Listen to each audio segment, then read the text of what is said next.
Suppression was never the plan. Welcoming rugby flights from Italy's Inferno, global guests for Patrick's Day, and not even a leaflet at the airport if you were returning from Cheltenham. Last summer, he sent inspectors to the airport not to check who was arriving, but to check were there any people on small state payments leaving. Fresh from telling billionaire tax exiles that they were grand here, they wouldn't be outstaying their welcome.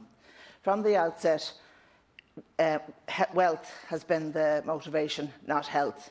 From closing down too early, opening up too quickly, the too little too late of test and trace, and mandatory quarantine 18 months on, we're still thinking about it.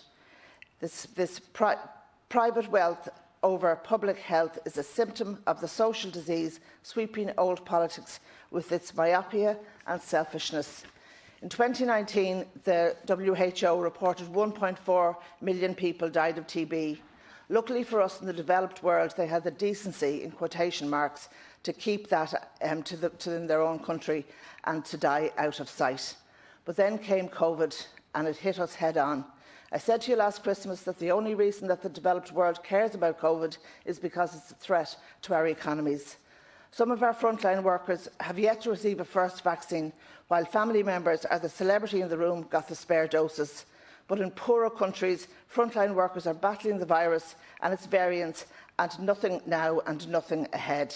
We're all in this together, you say, and the fact is you actually haven't grasped that we really, really are, because we're letting the variants in while the UK is reporting variants of concern on variants of concern.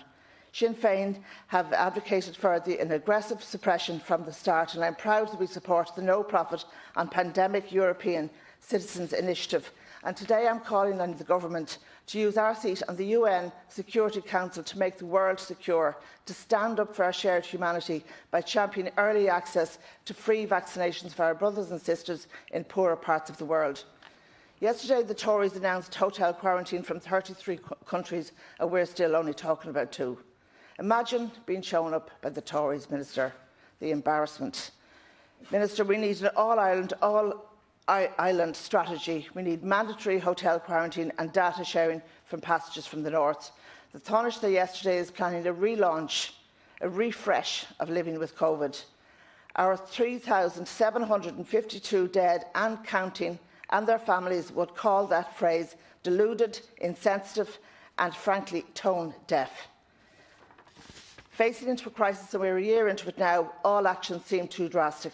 Afterwards, as we count the dead, they will all be seen to be too inadequate. Chase this virus, dig the fire breaks in front of it. Thank you. Aggressive suppression is a no-brainer. 2 speakers left.